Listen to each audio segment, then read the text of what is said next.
The bride asked me to leave my own wedding reception so her real family could have more space. She didn't say it loudly. She didn't make a scene. Sierra was far too calculated for that.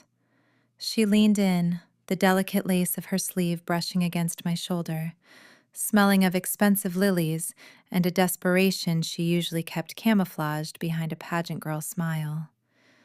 We were at the head table, the table I had paid for. The centerpiece alone cost more than she had earned in the last 6 months as a social media consultant. "Miss Evelyn," she whispered, her voice like honey poured over a razor blade.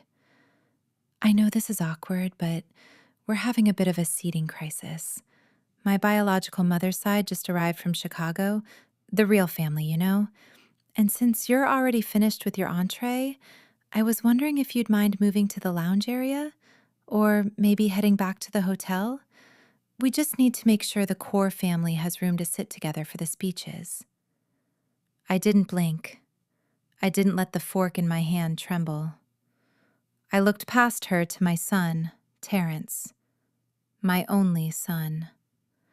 The man whose college tuition I had paid in full, whose first home I had made the down payment on, and whose 6-figure wedding was currently being billed to my black card. He was sitting right next to her, staring intently at his glass of champagne, as if the bubbles held the secrets to the universe.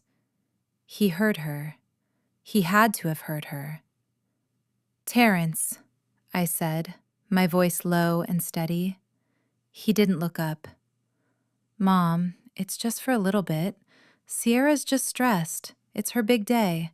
We just want everything to be perfect." "The real family, Terrence?"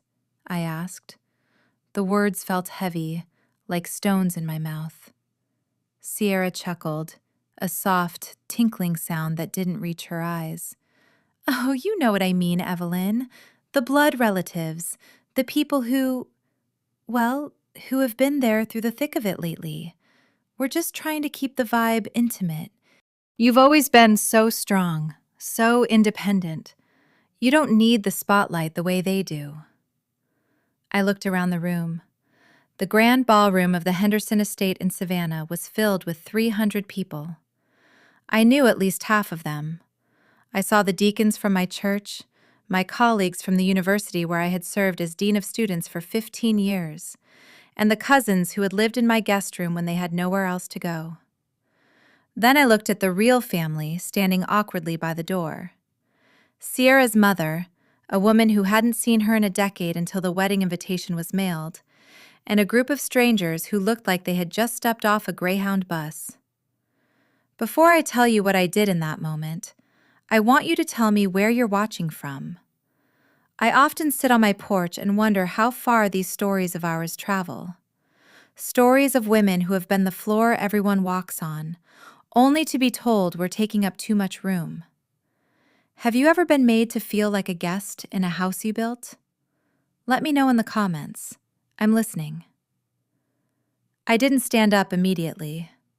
If I had, I might have shattered. Instead, I took a slow, deliberate sip of my water. I felt the weight of my grandmother's pearls around my neck. The same pearls I had planned to gift to Sierra tonight as a welcome to the family gesture. "I see," I said. "Thanks for understanding, Evelyn," Sierra said, already signaling a waiter to come clear my place setting. "You're such a pillar, truly.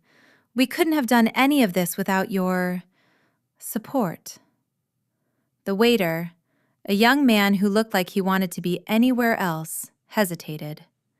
He looked at me, then at the half-eaten Chilean sea bass on my plate, then back to the bride.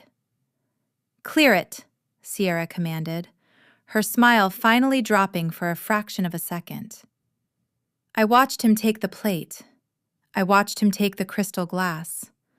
I watched him pull back my chair. I stood up. I am 6 feet tall in my heels, and I have spent 30 years commanding rooms full of rebellious students and ego-driven academics. I felt my spine lengthen. I felt the strong black woman mask, the one I had worn since my husband died 12 years ago, settle firmly into place. It is a heavy mask, but it is also armor. "Wait," Terrence said, finally looking up.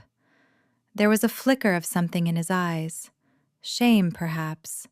Or maybe just the realization that the bank was standing up to leave. "Mom, you don't have to leave the building, just the table."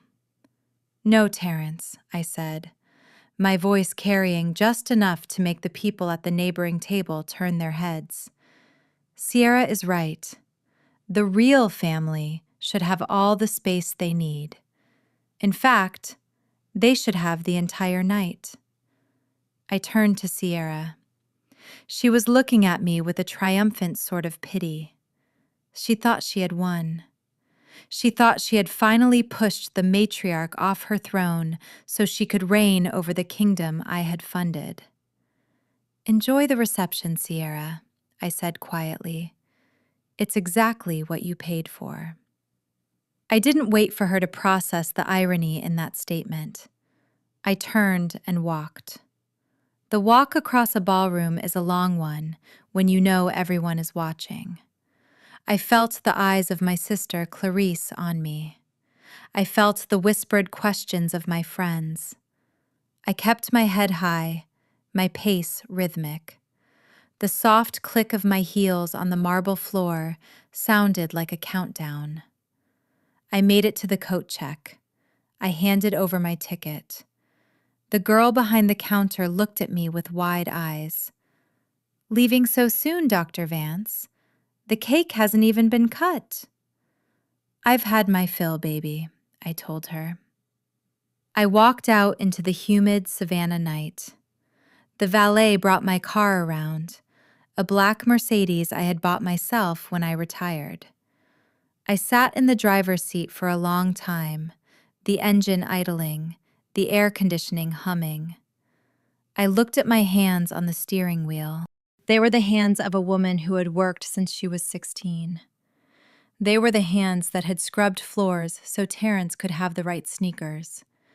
The hands that had signed the checks for his private school, his orthodontics, his summer camps, and finally, his wedding. I realized then that for 28 years, I hadn't been a person to my son. I had been a utility. I was the power grid. I was the water main. People don't thank the light switch when the room gets bright. They only complain when the bulb burns out. And tonight, the bulb had finally shattered. I didn't cry. I was too tired to cry. I felt a strange, cold clarity settling over me. I pulled out my phone. I didn't call Terrence. I didn't call my sister. I called my attorney, Silas Thorne. We had been friends for decades, and he had been the one to handle my late husband's estate. "Evelyn?" he answered on the third ring. "Aren't you at the wedding?" "I was sorry I couldn't make it." "I was at the wedding, Silas," I said. I put the car in gear and began to drive away from the estate, away from the music, away from the laughter that was no longer mine. But I've been asked to leave to make room for the real family. There was a long silence on the other end. Silas knew me. He knew my son. He knew the daughter-in-law I had tried so hard to love. "What do you need, Evelyn?" he asked, his voice dropping into that professional tone that usually preceded a corporate takeover. "The trust," I said. "The one I set up for Terrence's inheritance. The deed to the house in Charlotte. The co-signature on his business loan. And the revolving credit line for the wedding expenses." "Evelyn, are you sure?" "I've spent 62 years building foundations for people who don't want to stand on them with me," I said, turning onto the highway. The city lights of Savannah blurred in my peripheral vision. I think it's time I let them see what happens when the foundation decides to take a vacation. "The credit line is due for the final settlement on Monday," Silas noted. The estate venue, the catering, the florist, they've only taken the deposits. The final balance is nearly $80,000. Then I suggest they ask the real family for the balance, I said, because as of this moment, my account is closed. I hung up. I drove for 3 hours. I didn't go home to my empty, quiet house. I drove toward the coast, toward the small cottage my grandmother had left me in St. Simon's. It was the only thing I owned that hadn't been touched by Terrence's needs or Sierra's vision. As the salt air began to fill the car, my phone began to vibrate. Terrence, Terrence, Sierra, Terrence. I watched the screen light up the dark interior of the car over and over again. Then came the texts. Mom, where are you? The bill for the open bar just hit the limit. They need another card. Mom, this isn't funny. Sierra is crying. Her mother says you're being petty. Answer your phone, Evelyn. You can't just leave your son's wedding like this. I didn't answer. I reached over, switched the phone to Do Not Disturb, and dropped it into the cup holder. For the first time in 30 years, I wasn't the strong black woman. I wasn't the dean. I wasn't the matriarch. I was just Evelyn. And Evelyn was going to have a cup of tea and listen to the ocean. They wanted space. I was going to give them all the space in the world. I was going to give them so much space, they would drown in it. The cottage on St. Simon's smelled of cedar, old books, and the ghost of my grandmother's lavender sachets. It was a small, salt-worn structure tucked away from the tourist traps, a place where the Atlantic breeze didn't ask for permission before it swept through the screened-in porch. I didn't turn on the lights. I didn't need them. I knew every inch of this floorboard, every creak that told the story of 100 years of women finding their breath again. I walked to the kitchen, my movements fluid and practiced even in the dark, and put the kettle on. The blue flame of the gas stove flickered, a tiny beacon in the shadows. I was still wearing the navy silk gown I'd bought for the wedding. It felt like a costume now, a shroud for a woman who no longer existed. I sat at the small pine table waiting for the whistle of the kettle. My phone was a silent, vibrating pebble in my evening bag, buzzing every few minutes with the frantic energy of people who had suddenly realized their safety net had grown wings. I ignored it. I wanted to hear the silence. I wanted to see if I could still recognize my own heartbeat without the noise of Terrence's emergencies or Sierra's aspirations drowning it out. The realization of how I had arrived at this moment didn't come in a flash. It came in layers. I thought about 3 years ago when Terrence first brought Sierra home. He had been so proud. "She's a go-getter, Mom," he had told me. "She's building a brand."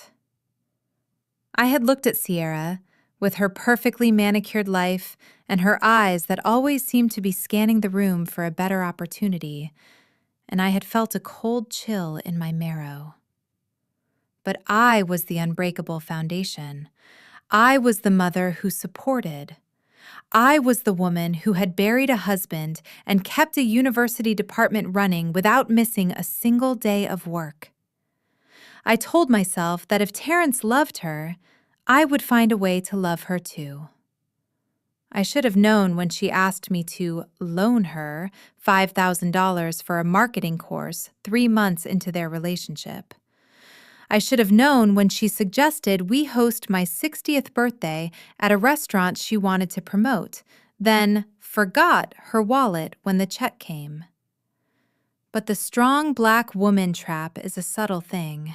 You don't realize you're in it until the bars have already been welded shut. You take pride in being the one everyone turns to. You find a twisted sense of worth in being the problem solver, the financier, the emotional rock. You don't realize that by being a rock, you've given them permission to treat you like a stone. The kettle shrieked. I made the tea, Earl Grey, no sugar, and took it to the porch. The ocean was a dark, churning mass under the moon. I sat in the wicker chair and finally reached for my phone. I didn't check the text. I went straight to the voicemail. The first one was from Terrence. His voice was high, strained, the sound of a man-child who had just encountered his first real consequence. "Mom? The venue coordinator just came to our table. She said there's a problem with the payment authorization. She said the credit line was restricted? Mom, I don't know what's going on, but this is embarrassing. We're in the middle of the toasts. Sierra's mother is staring at us. Just call them, okay? Fix it. I'll pay you back next month."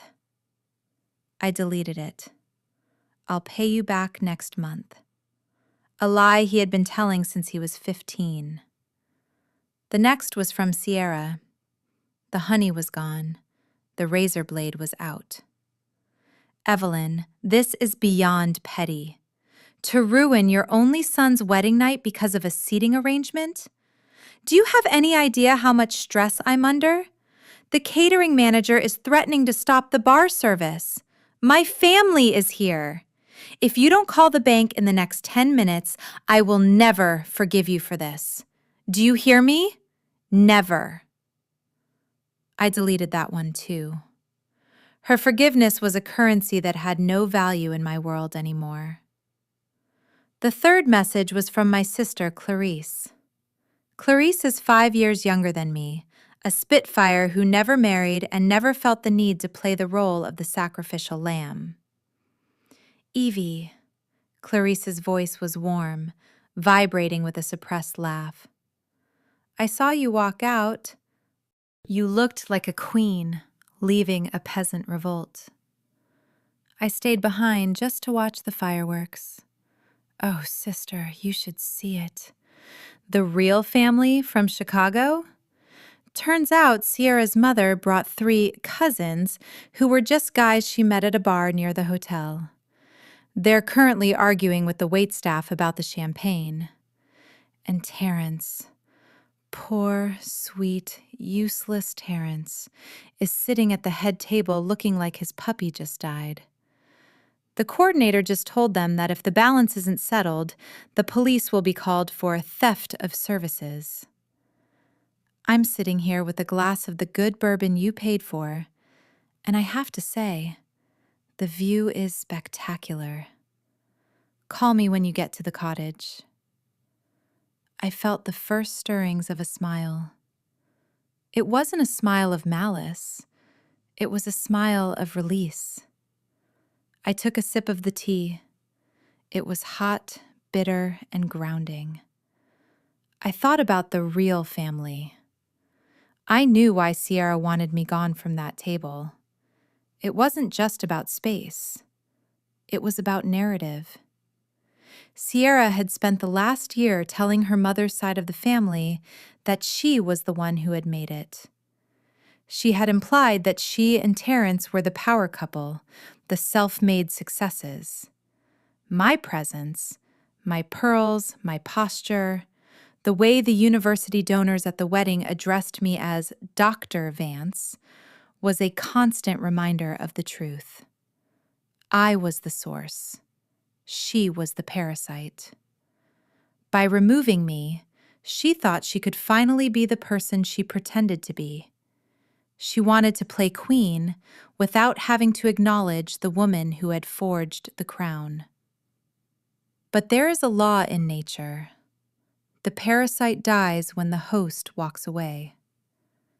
I sat there for a long time, watching the tide come in. I thought about Gerald. My Gerald would have hated this. He had been a gentleman, a high school history teacher who believed in the inherent goodness of family. But he had also been the one to warn me years ago, when Terrence was just a teenager. "Evelyn," he'd said, "you're building a bridge for that boy, But you're not teaching him how to swim. One day, the bridge is going to end, and he's going to expect you to turn into a boat. I had laughed it off then. I had told him that was what mothers did. We were the bridge, the boat, and the shore. How wrong I was. Around 2 a.m., my phone buzzed again. This time, it wasn't a call or a text. It was an email notification from my bank. Transaction declined. $78,450. Merchant, Henderson Estate Events. A second notification followed. Transaction declined. $4,200. Merchant, Midnight Lux Transportation. They were trying to charge the limos. They were trying to charge the final venue fee. I put the phone face down on the wicker table. Tomorrow, the calls wouldn't be about seating or vibes. Tomorrow, the calls would be from the vendors. Tomorrow, the legal reality of the contract Sierra had convinced me to co-sign would begin to unravel. Except I had already spoken to Silas. When Sierra had brought me those contracts 6 months ago, she had done so with a flourish of family unity. She had asked me to sign as a guarantor, claiming it was just a formality because Terrence's credit was still recovering from a bad business investment, which had actually been a failed attempt to launch a luxury streetwear line with my retirement savings. I had signed. But Silas, bless his cynical heart, had insisted on a revocation clause tied to a specific set of financial disclosures Sierra had failed to provide. She had been so busy picking out font colors for the invitations that she hadn't noticed the fine print. I hadn't just walked out of a wedding. I had walked out of a legal cage. I stood up and walked back into the kitchen. I washed my teacup, dried it, and placed it back in the cupboard. Every movement was an act of reclamation. I went to the bedroom, stripped off the silk gown, and let it fall to the floor. I didn't hang it up. I didn't care if it wrinkled. I pulled on an old, oversized cotton t-shirt, one of Gerald's, and climbed into the bed. The sheets were cool.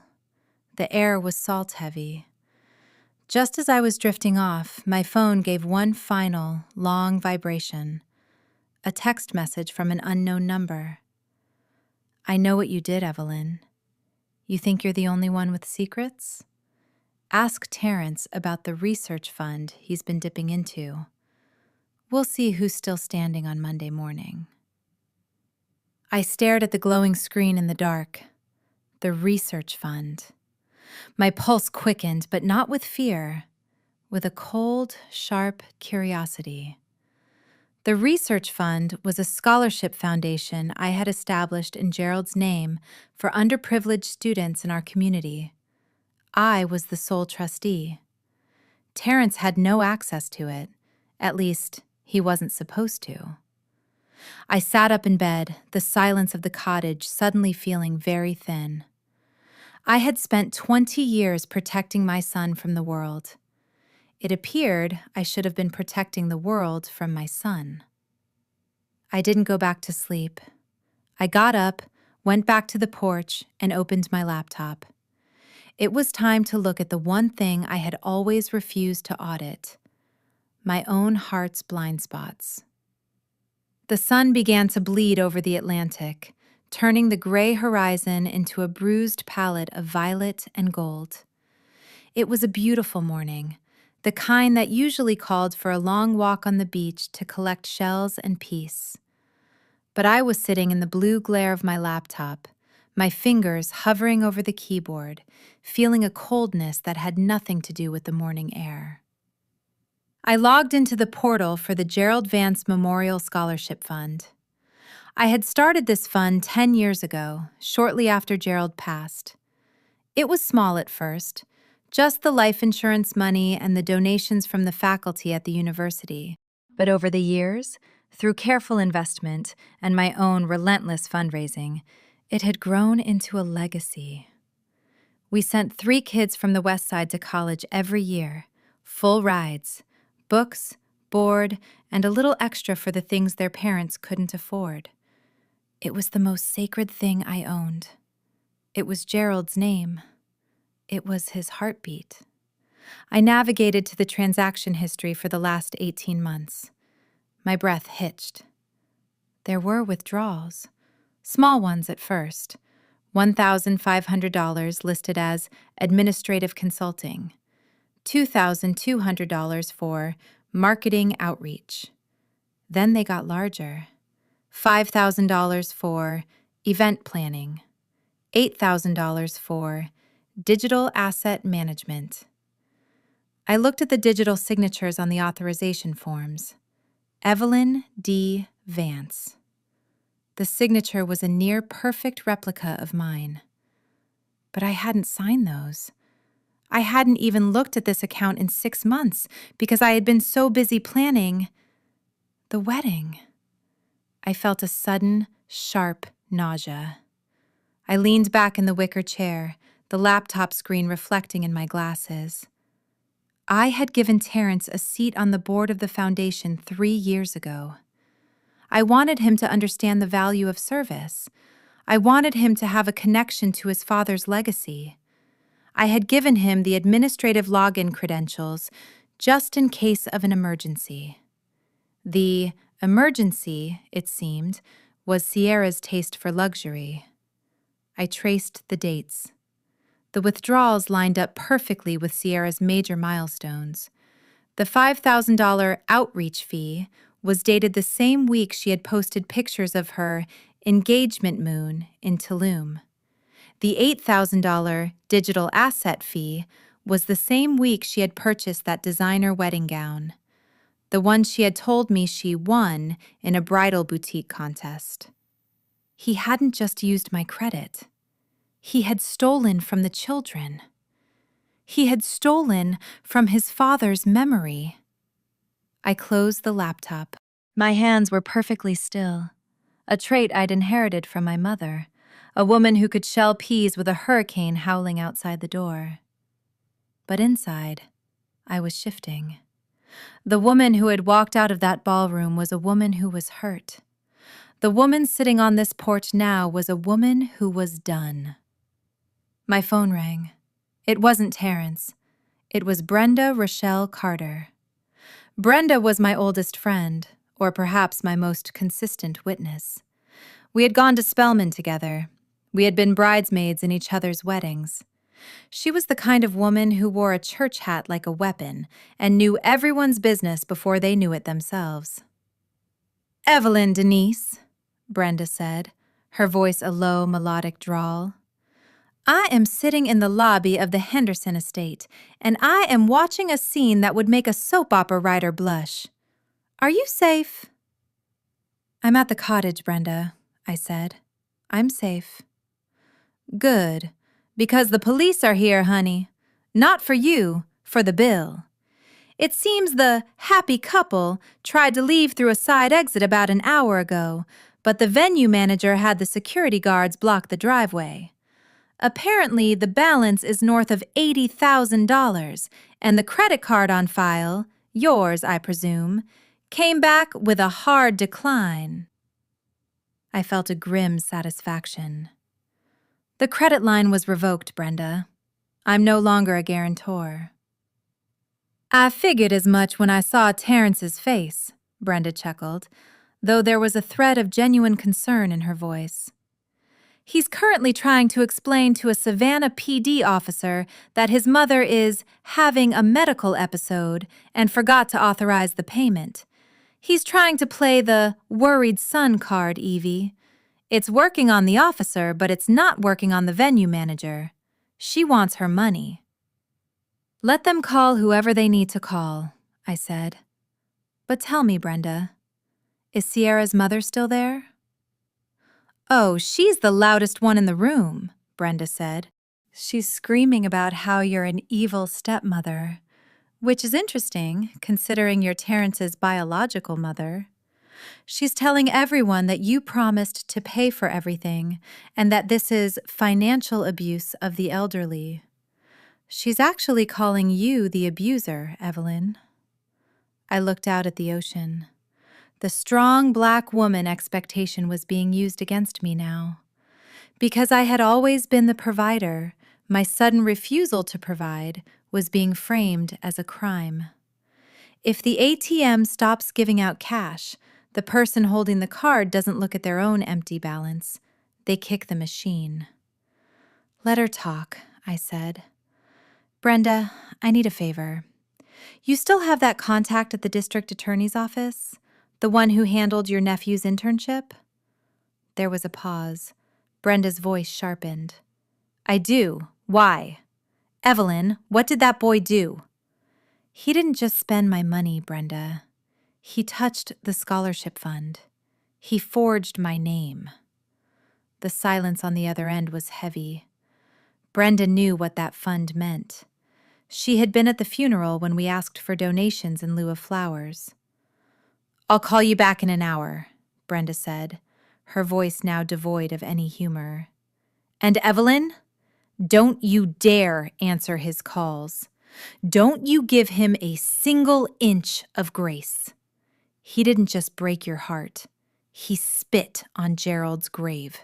You hear me?" "I hear you." I hung up. I stood up and walked to the edge of the porch, looking at the sand. The realization was sinking in. The people I had spent my life protecting were the ones I now needed protection from. Terrence had grown up in a house filled with love, discipline, and plenty. He had never seen me struggle, so he assumed I was a bottomless well. He had never seen me cry over a bill, so he assumed the money appeared by magic. I had failed him by being too strong.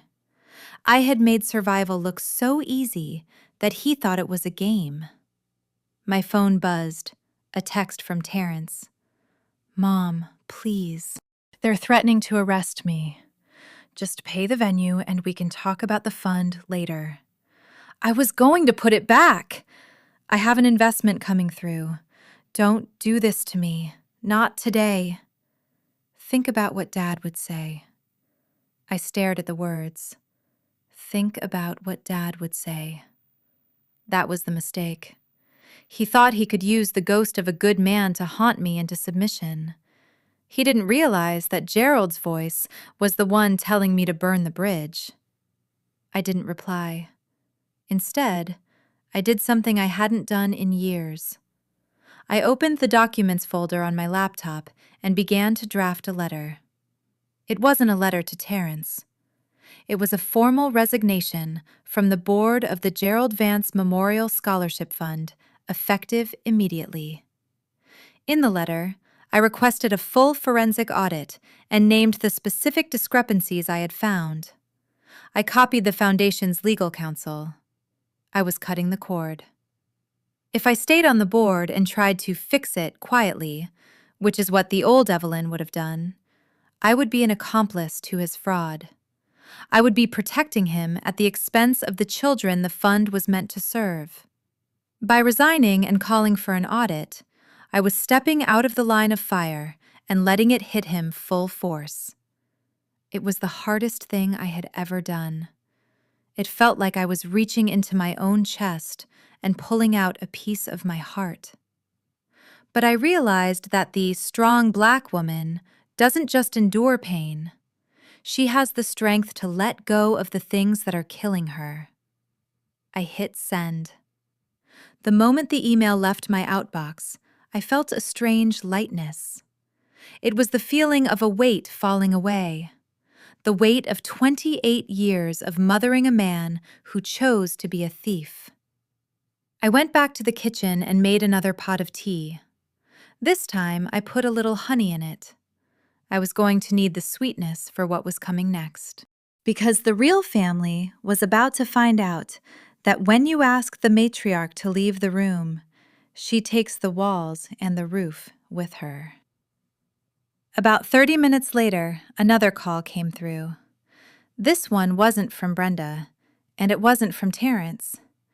It was a local Savannah number. "Dr. Vance?" a clipped professional female voice asked. "This is Detective Simone Brooks with the Savannah Police Department. I'm currently at the Henderson estate. I'm calling regarding a dispute over a substantial unpaid balance and some allegations made by your son, Terrence Vance." "Yes, Detective," I said, my voice calm, the Dean of Students' voice returning to me like a familiar suit of armor. "I've been expecting a call. But before we discuss the wedding bill, I believe you should check your department's email. I've just filed a formal report regarding a series of fraudulent withdrawals from a 501c3 foundation. The primary suspect is currently standing in front of you." There was a pause. I could hear the muffled sound of Sierra screaming in the background, something about her day and that bitter old woman. "I see," Detective Brooks said, her tone shifting. "You're reporting your son for felony fraud, Dr. Vance." "I am reporting a crime against a charitable foundation," I corrected her firmly. "The fact that the perpetrator shares my DNA is a matter for the court, not for my conscience.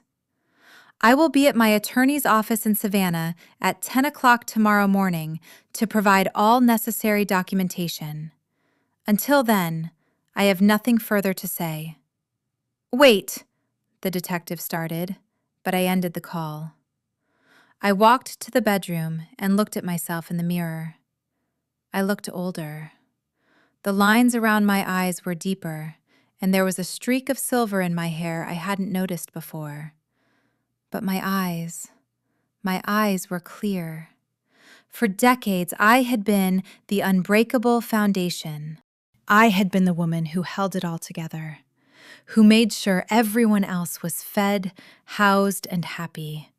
And in return, I had been asked to leave my own table. I wasn't the foundation anymore. I was the storm. I spent the rest of the afternoon packing a small bag.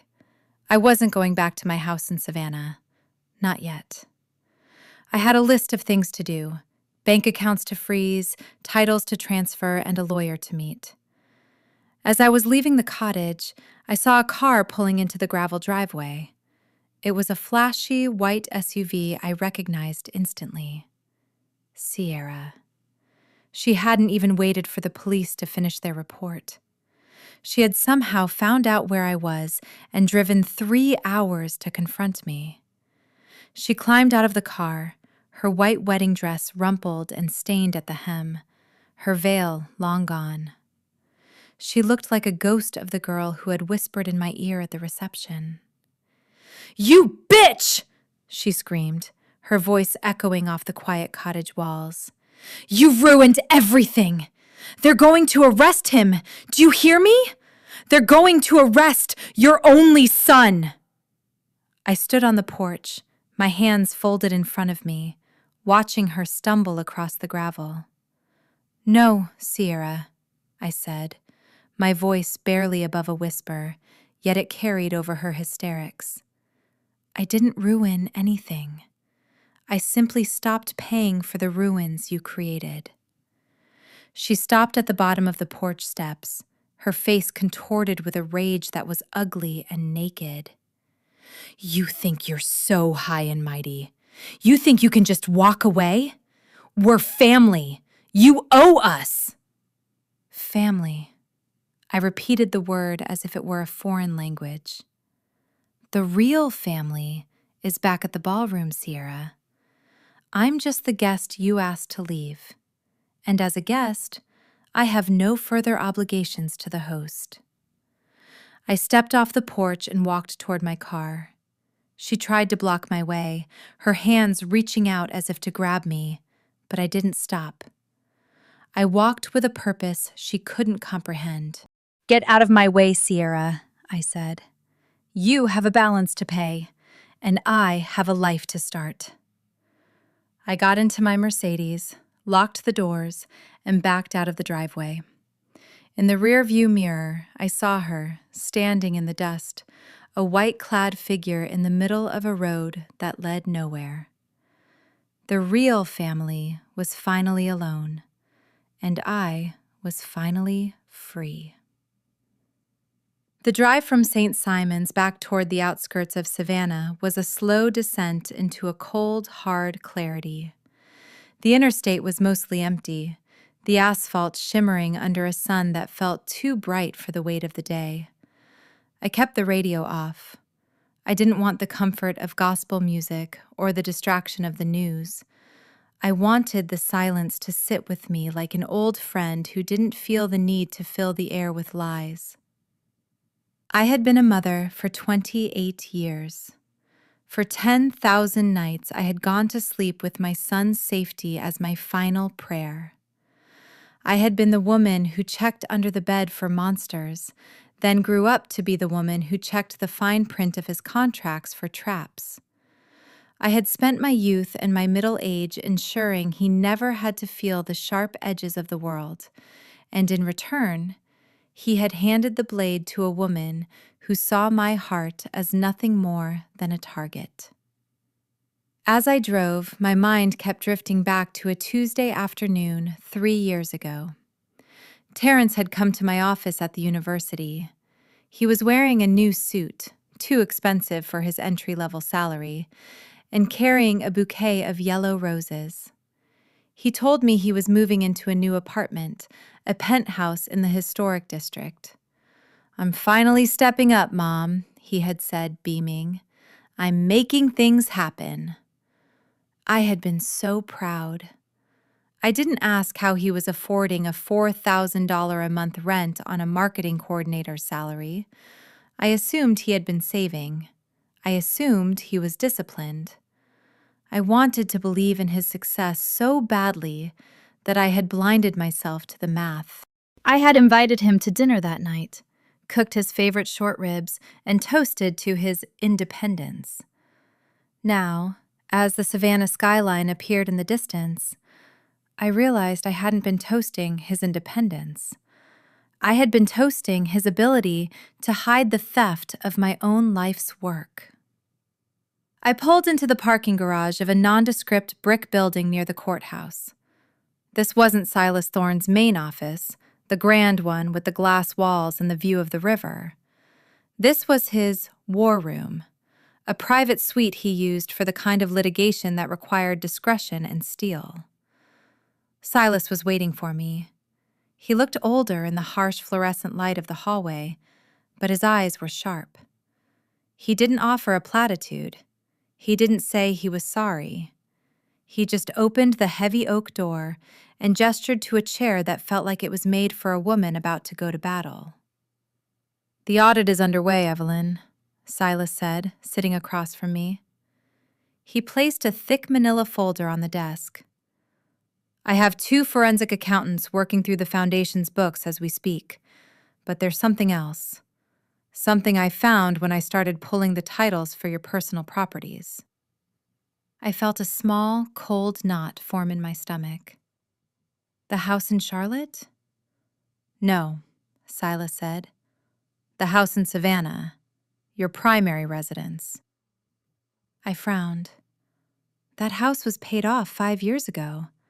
Gerald and I made sure of that. Silas slid a document across the table.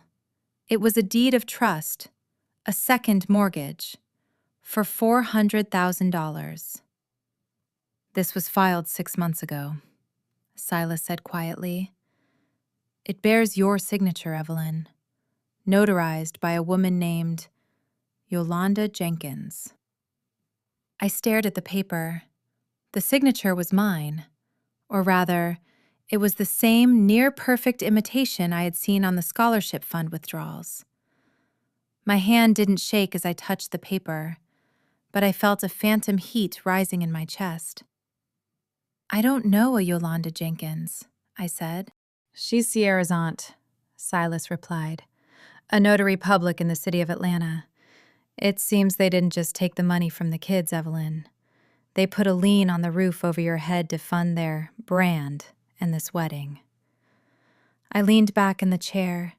The room seemed to tilt for a moment.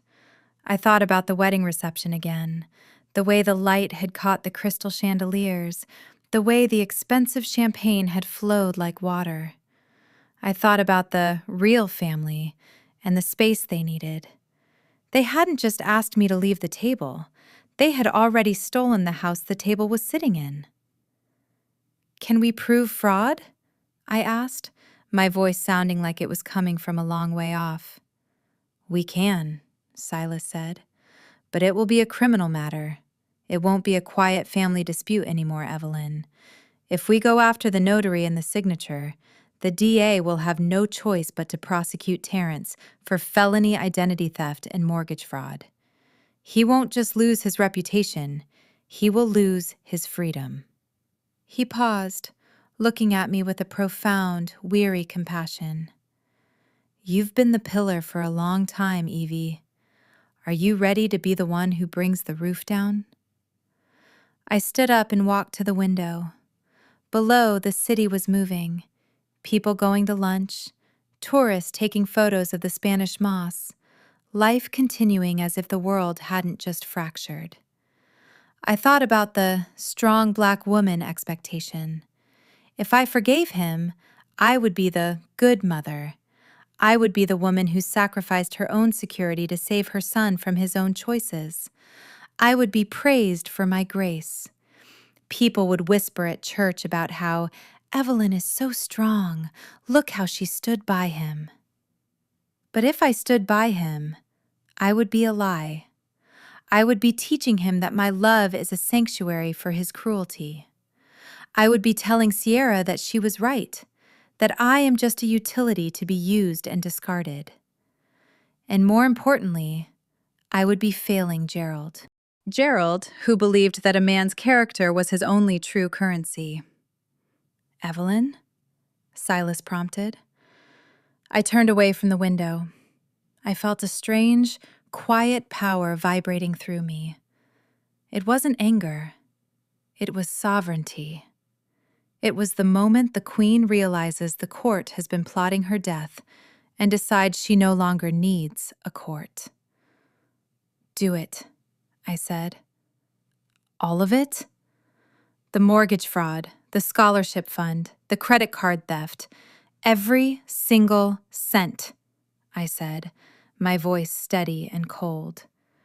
"And I want the eviction notice for their penthouse delivered by the sheriff's office tonight." I noticed when I looked at the lease papers in Terrence's drawer months ago that I am technically the sole leaseholder. He just pays the rent. Or rather, he used my money to pay it. Silas nodded, scribbling notes. "And what about the wedding debt at the Henderson estate?" "Let the venue sue them," I said. "I've already provided the detective with the evidence that my signature as a guarantor was forged on the final contract amendment. I am not responsible for a single floral arrangement or a single bite of that sea bass." I walked to the door, then stopped. "One more thing, Silas. I want to change my will. Today." "Of course. Who is the new beneficiary?" I thought about the faces of the children who had received those scholarships. I thought about the community center that needed a new roof. I thought about my sister, Clarice, who had spent her life teaching children to read. "The Gerald Vance Memorial Fund," I said. "But not as it exists now. I want a new board. A board that doesn't include anyone with the last name Vance except me. And when I'm gone, the house, the investments, and every heirloom I own goes to the foundation. My son has already had his inheritance. He spent it on a Saturday night in Savannah." I left the office and drove to my house, the house that was currently burdened by a $400,000 lie. I walked through the rooms. The sun was streaming through the stained glass in the entryway. The scent of my own home, lemon wax, old jasmine, and the lingering hint of the Sunday dinners I used to host, wrapped around me. I went to the kitchen and saw the mother of the groom gift Sierra had given me 2 weeks ago. It was a silver-plated frame with a photo of her and Terrence. I picked it up. They looked so happy, so entitled. I didn't smash it. I didn't throw it. I simply took the photo out, tore it into 4 neat pieces, and placed it in the trash can. I put the silver frame in a box for the thrift store. I was in the middle of packing a suitcase when my doorbell rang. I didn't check the peephole. I knew who it was. The strong black woman radar is never wrong. I opened the door to find Terrence's real family, Sierra's mother, a woman named Beverly who I had met exactly twice, and 2 of the cousins from Chicago. They weren't in their wedding finery anymore. They were in cheap tracksuits and hoodies, looking less like wedding guests and more like a collection agency. "Where is he?" Beverly demanded, trying to push her way past me into the foyer. I didn't move. I am taller than her, and I have a way of standing that makes people realize they are trespassing on sacred ground. "He is not here, Beverly," I said, "and neither are you." "Don't you play that lady of the manor crap with me, Evelyn," Beverly hissed, her breath smelling of stale cigarettes and desperation. "My daughter is at the police station right now because of you. They're questioning her about some financial discrepancies. You need to call your lawyer and tell them it was a mistake. You need to tell them you gave that boy permission." "I don't need to do anything but enjoy my afternoon," I said. "Listen, lady," one of the cousins said, stepping forward. He was a large man with a scar running through his eyebrow. He tried to look intimidating, but I have looked down deans of major universities and CEOs of Fortune 500 companies. A bully in a hallway was nothing to me. "You're going to fix this," he said, "or this house is going to start feeling real uncomfortable for a woman living all by herself." The threat hung in the air, ugly and heavy. I didn't flinch. I didn't scream. I didn't reach for a weapon. I reached for my phone, which was already in my hand. I held it up. "You are currently being recorded by 3 security cameras in this foyer," I said, my voice dropping to a low, dangerous register.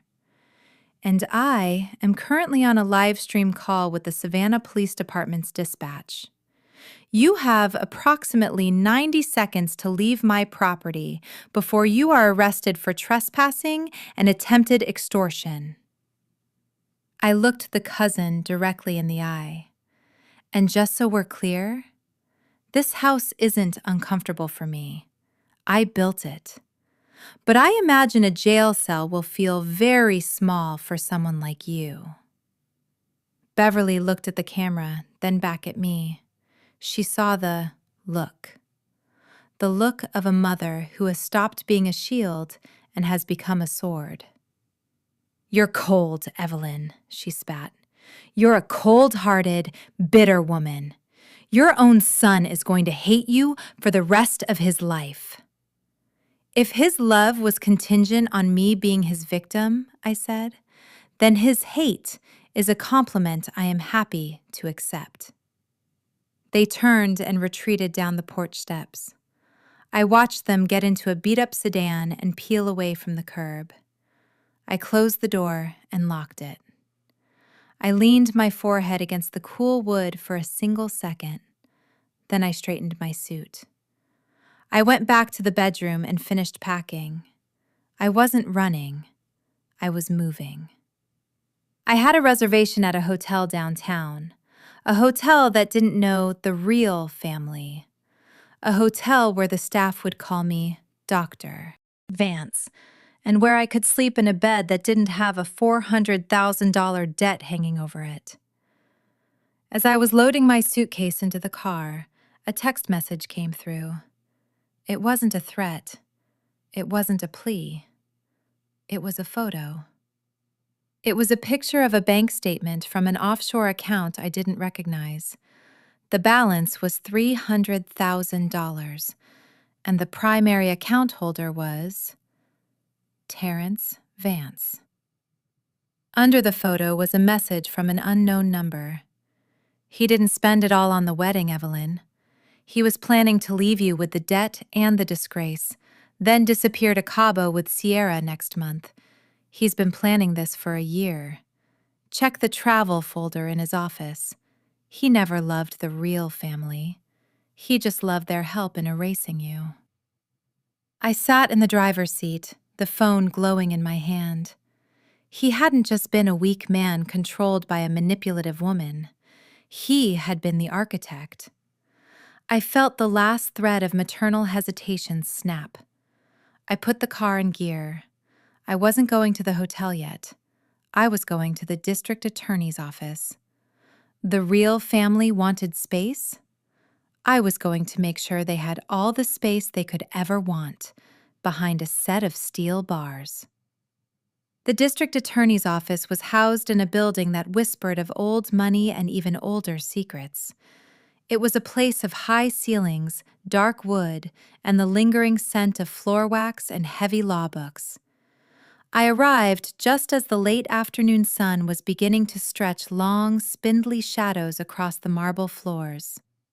I didn't have an appointment, but in Savannah, a woman like me doesn't always need one.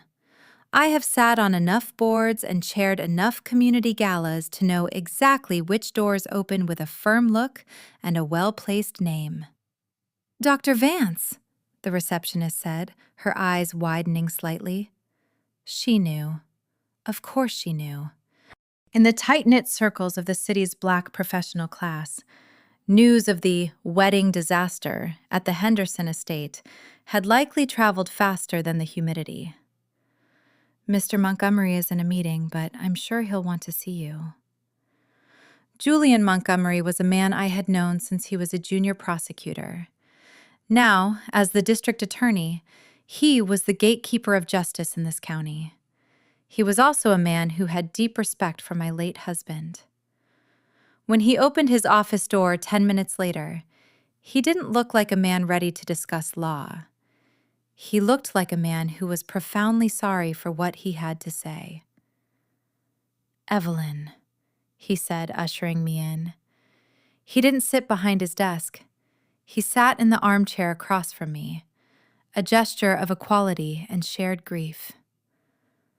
"I've seen the reports from the precinct. I've seen the forensic audit request from Silas. I wish I could tell you there was some mistake." "There are no mistakes anymore, Julian," I said, my voice as level as a horizon line. "Only choices.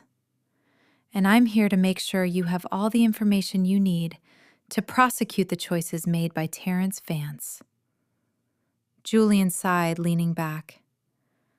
"You know what people are going to say, Evelyn. They're going to say he's a young Black man in a system that is already designed to swallow him whole. They're going to look at you, the pillar, the mother, and they're going to ask why you didn't handle this in-house, why you didn't just let him pay it back." I felt a familiar, weary fire flicker in my chest. The in-house argument. The "don't feed our own to the wolves" plea. It was the ultimate trap for the strong Black woman. We are expected to be the judge, the jury, and the correctional facility for the men we raise, all while protecting them from a world that wants to see them fail. "He didn't handle it in-house when he stole from the children of this community, Julian," I said, my voice sharpening. "He didn't handle it in-house when he forged his dead father's name to line the pockets of a woman who views me as an obstacle. And he certainly didn't handle it in-house when he took a second mortgage out on the roof over my head." I pulled out my phone and slid it across the desk. The image of the offshore account balance was still glowing on the screen. "This came to me an hour ago," I said. $300,000.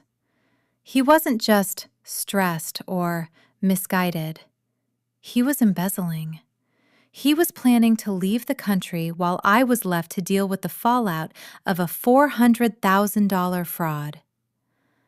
Julian looked at the screen.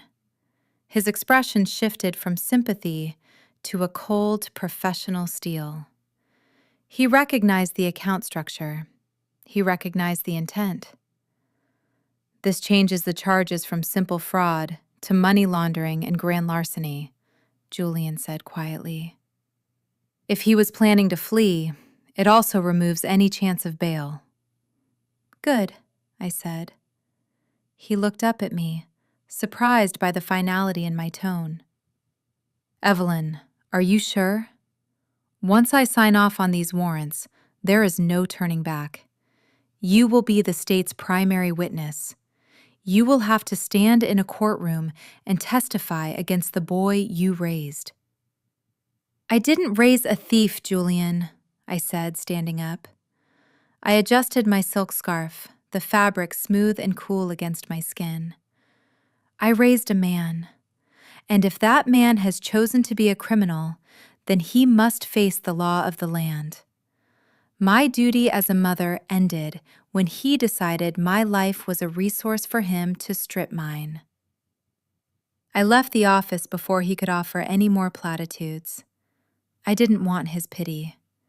Pity is for victims. And I was beginning to realize that I had stopped being a victim the moment I walked out of that ballroom. I drove to the address of Terrence's office. It was located in a trendy, repurposed warehouse district near the docks. He had told me it was a creative incubator for his luxury streetwear brand, Vance Noir. I had never visited. I had wanted to give him his space. I had wanted to show him I trusted his vision. I used the spare key I had kept in my safe, the one he had given me for emergencies when he first signed the lease. The air inside the office was stale, smelling of expensive cologne and new leather. It was a beautiful space, industrial chic, with exposed brick and high-end glass partitions. There were racks of clothes, sweatshirts that cost $400, silk bombers with intricate embroidery. I walked past the vanity of his ambition and went straight to the small mahogany desk in the corner. It took me less than 10 minutes to find the travel folder. It wasn't hidden. It was tucked inside a drawer labeled Spring/Summer Acquisitions. I opened it and felt the world go very quiet. Inside were 2 one-way tickets to Cabo San Lucas, dated for 3 days from now. There were also copies of 2 new passports, one for Terrence and one for Sierra. But it was the names on the passports that made my blood run cold. Terrence Vance St. Clair. Sierra Vance St. Clair. They had already changed their names. They had already begun the process of erasing the Vance legacy, the legacy I had spent my life building, to start a new one on a foundation of stolen money and a hyphenated lie. But there was more. Tucked at the back of the folder was a printed email thread between Terrence and a real estate agent in Mexico. "The house is perfect," Terrence had written. "My mother's estate should be settled shortly after the wedding. The liquidation is already in progress. We should have the full balance for the villa by the end of the month." The liquidation. He wasn't just waiting for me to pay for the wedding. He was waiting for me to break. He had expected that the stress of the mortgage, the wedding debt, and the discovery of the scholarship fund's missing money would lead to a medical crisis. He knew my heart had been fluttering lately. He'd even been the one to insist I see a specialist Sierra recommended. The specialist who, I now realized, was likely another friend or real family member in on the grift. They hadn't just been stealing my money. They had been managing my demise. I sat in his expensive leather chair and looked at the tickets. I thought about the Sunday dinners. I thought about the way he used to lean his head on my shoulder when he was a little boy, asking if I'd always be there to catch him. I had caught him for 28 years, and while I was catching him, he was digging my grave. The strong Black woman is often told that her strength is her greatest virtue. But sitting in that office, I realized that my strength had been my son's greatest weapon. He knew I could handle the pain. He knew I could handle the debt. He knew I would find a way, because I always had. My phone rang. It was the precinct. Dr. Vance, this is Sergeant Miller. Your son is being allowed one phone call. He is requesting to speak with you. I looked at the travel folder. I looked at the one-way tickets to a life built on my bones. Put him on, I said. The line clicked. There was a moment of heavy breathing, then Terrence's voice came through. It wasn't the voice of the man-child I'd heard on the voicemails. It was cold. It was calculating. The mask was finally off. Mom, he said. No, I'm sorry. No, please help. Just the name. Terrence, I replied. You think you've won, he said, his voice a low hiss. You think you're so righteous.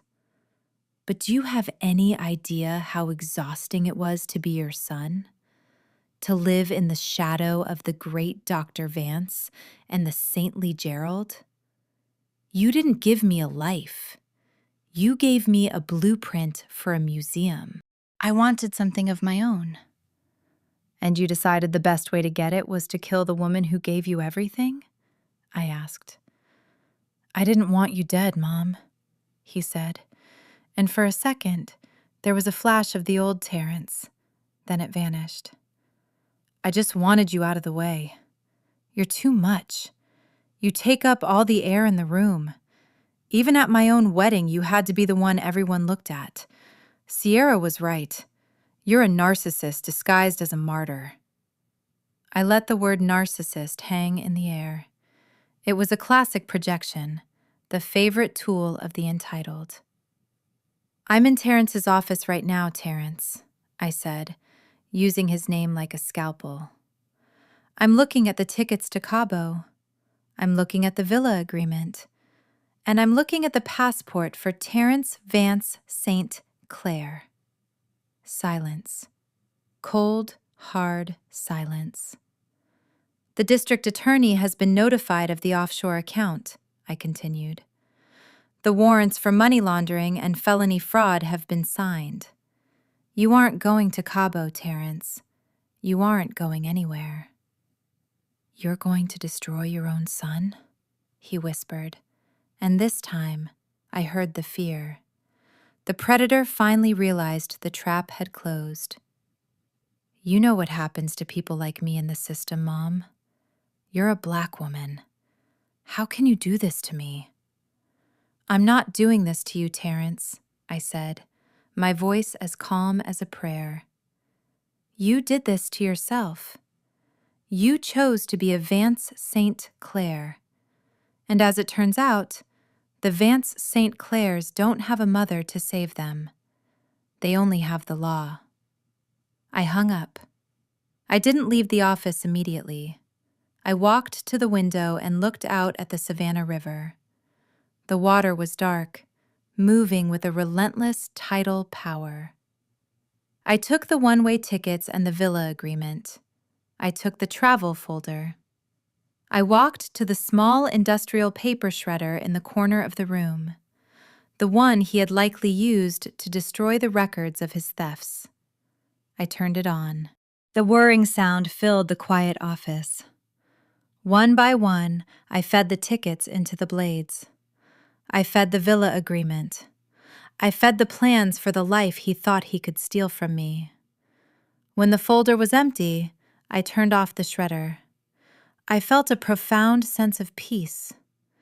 It wasn't the peace of a job well done. It was the peace of a woman who had finally stopped carrying a weight that wasn't hers. I walked out of the office, locked the door, and dropped the key into the sewer grate in the parking lot. I was done with incubation. I was done with vision. I drove to a small, quiet park near the water. I sat on a bench and watched the sun finally dip below the horizon. The sky was a bruised purple, the color of a healing wound. My phone buzzed. A text from Clarice. They've arrested Sierra too, Evie. They caught her trying to board a bus to Atlanta with a suitcase full of jewelry. Your jewelry, sister. The stuff from the safe. I looked at my bare hands. I had noticed the jewelry was missing earlier, but I hadn't even cared. It was just metal and stones. I replied with a single sentence. Let them keep the jewelry. They're going to need something to trade for cigarettes. I stood up and began to walk. My heels clicked on the pavement, a steady, rhythmic sound. It was the sound of a woman who knew exactly where she was going. I wasn't going back to the house in Savannah. Not tonight. And I wasn't going to the hotel. I was going to the church. Not to pray for Terrence, and not to ask for forgiveness. I was going to sit in the quiet of the sanctuary and listen to the sound of my own soul, finally free of the strong black woman armor. I wanted to hear what Evelyn had to say now that the museum was closed and the real family was gone. I had been the backbone for too long. It was time to see if I could learn how to dance. The sanctuary of Mount Zion. AME was empty, bathed in the amber glow of the sunset filtering through the stained glass windows. I sat in the fourth pew from the front, the Vance pew. For 40 years, Gerald and I had sat here, our shoulders touching, our Bibles resting on the same velvet cushion. The silence was heavy, but it wasn't lonely. It was a clean silence. I didn't kneel. My knees had done enough work for other people over the years. I simply sat, my back straight, my hands resting in my lap. I looked up at the cross, not asking for a miracle, but acknowledging a truth. I had spent my life trying to be the good woman, the one who heals, the one who provides, the one who carries the cross until her back breaks. I had been so busy carrying everyone else's cross that I had forgotten I was never meant to be the savior. I was just a woman. The heavy oak doors at the back of the church creaked open. I didn't turn around. I knew the rhythm of those footsteps. I heard the news, Evelyn, Pastor Solomon Reed said, his voice echoing in the hollow space. He was a man of 70, with hair like pulled wool and a voice that sounded like a cello. He had married Gerald and me. He had baptized Terrence. He had buried my husband. He walked down the aisle and sat in the pew behind me. He didn't touch me. He knew I wasn't in a state to be touched. I was a vessel of tempered glass, one wrong move from shattering, yet stronger than I had ever been. People are talking, Solomon, I said, my voice steady. They're saying I've turned my back on my own blood. They're saying a mother should be a place of refuge, not a prosecutor. People will always have an opinion on a fire when they aren't the ones standing in the heat, Solomon replied quietly. But the word tells us that the truth shall set us free. It doesn't say the truth will make us popular. He stole from the scholarship fund, Solomon, I said, finally turning my head to look at him. He took the money we meant for the children of this parish. He used your name and Gerald's name to buy a villa in Mexico. Solomon's eyes flickered with a brief, sharp pain. I know. The bank called the church office an hour ago. There were irregularities in the co-signed donations Terrence handled last fall. He leaned forward, his hands clasped over the back of my pew. Evelyn, there are those in the congregation who want me to speak to you. They want me to ask you for mercy. They say the optics of a prominent black family being torn apart by the law is a victory for our enemies. I felt a cold smile touch my lips. The optics. They want me to value the appearance of dignity over the existence of justice. They want me to continue the lie so they can feel comfortable in their pews. They are afraid, Solomon said. Because if a woman like you, the pillar, the foundation, can say enough, then they might have to look at the foundations of their own lives. They might have to admit that the strong Black woman they rely on is actually bleeding. I am not bleeding anymore, Solomon, I said. I've cauterized the wound. I've realized that my mercy was being used as a weapon against me. My son didn't see my grace as a gift. He saw it as a weakness he could exploit until I had nothing left. So, what will you do? I will testify, I said. I will provide the records. I will stand in that courtroom and I will tell the truth. Not because I hate my son, but because I love the woman I almost let him kill. I have to be the mother of my own soul now. Solomon nodded slowly. He didn't argue. He didn't quote scripture about the prodigal son. He knew that the prodigal son had to want to come home. Terrence only wanted to find a new house to rob. Then you have my prayers, Evelyn, he said. And you have my silence. I will not join the chorus of those asking you to sacrifice yourself on the altar of his convenience. He stood up and walked away, his footsteps fading into the back of the church. I sat there for a few more minutes. I felt a strange sense of alignment. For years, I had felt like a machine with a gear out of place, always grinding, always straining. Now, the gear had clicked. I stood up and left the church. As I walked to my car, my phone rang. It was an unknown number. I hesitated, then answered. Evelyn? Is this Evelyn? The voice was frantic, high-pitched, and laced with a thick Chicago accent. It took me a second to recognize her. It was Regina, Sierra's sister, the one who had been a bridesmaid, the one who had spent the entire reception complaining about the limited selection of top-shelf gin. This is Dr. Vance, I said. You gotta help us. The police took Sierra's car. They took her laptop. They even took her engagement ring. Regina was practically screaming. They're saying she's part of a criminal enterprise. They're saying you're the one who told them. My mama is having a heart attack, Evelyn. You gotta call them and tell them it's all a misunderstanding. Sierra is a good girl. She was just doing what Terrence told her to do. Regina, I said, my voice dropping into that quiet, dangerous register. Your sister is currently being held on charges of grand larceny and receiving stolen property. If she was just doing what she was told, she can explain that to her court-appointed attorney. You're a monster! Regina shrieked. You're really gonna let her rot in jail? After all she did for your son? She made him happy. She gave him a future. She gave him a map to a prison cell, I said.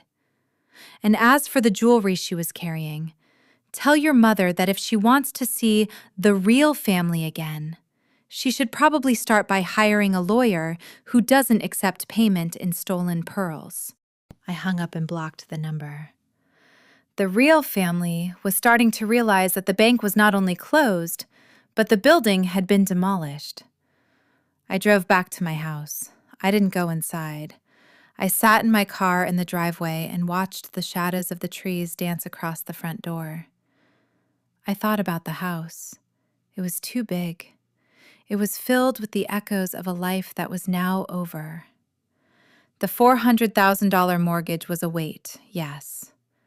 But Silas had already told me that, with the evidence of forgery and Sierra's aunt's confession, she had already started talking to avoid being charged as an accomplice. The bank would likely be forced to nullify the lien. But I didn't want the house anymore. It was a museum of my sacrifices. Every rug, every painting, Every piece of silver was tied to a memory of me working late, me saving, me ensuring the family had the best. I realized then that I didn't want to live in a monument to my own endurance. I pulled out my phone and called a number I hadn't dialed in 5 years. "Hello?" a woman's voice answered. It was crisp, professional, and tinged with a New Orleans lilt. "Vivian," I said.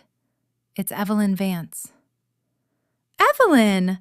My goodness, I was just thinking about you. I saw the wedding announcement in the paper. I assume you're calling to tell me you're finally ready to take that position in Paris." Vivian was the director of the International Education Exchange. 5 years ago, she had offered me a 3-year post as a senior consultant in France, helping to overhaul their multicultural curriculum. I had turned it down. I told her I couldn't leave Terrence. I told her he needed me here. "I'm calling to ask if the position is still open," I said. There was a pause. "Evelyn, the posting was supposed to be filled last month, but the candidate we chose had a visa issue. If you're serious, if you can be in Paris by the 1st of next month, the job is yours." I looked at the house. I looked at the Vance name on the mailbox. "I can be there by the 15th, I said. "Evelyn, are you okay? This is a big move. What about Terrence? What about the wedding?" "The wedding is over, Vivian," I said. "And Terrence is finding his own way. It's time I finally found mine." I hung up and felt a surge of adrenaline so pure it felt like a physical shock. Paris. A city where no one knew the strong Black woman Evelyn Vance. A city where I could be a consultant, a traveler, a woman who drank wine on a terrace and didn't check her phone for emergencies. But first, I had to finish the work here. I walked into the house, went to my office, and began to make a list. 1. The house. Sell it. Everything inside goes to estate sale or the foundation. 2. The foundation. Finalize the new board. Ensure the forensic audit is public. 3. The testimony. Meet with Julian Montgomery to record the final deposition. 4. The departure. Quietly, elegantly. I was in the middle of writing the list when my doorbell rang again.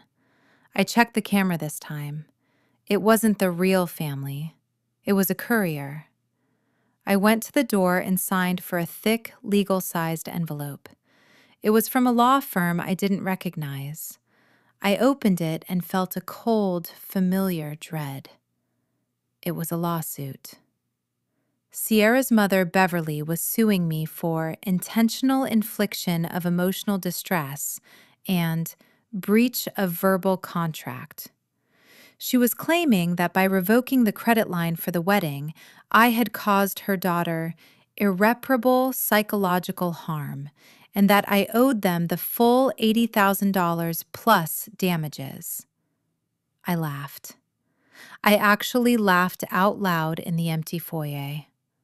They were so predictable. When the theft fails, try the litigation. When the manipulation fails, try the victimhood. I didn't call Silas. I didn't get angry. I walked to my kitchen, took a match from the drawer, and lit the corner of the lawsuit. I watched the paper curl and blacken in the sink. They thought they were dealing with the Evelyn who cared about her reputation. They thought they were dealing with the Evelyn who would pay them just to make the noise stop. They didn't realize that the noise was music to my ears now.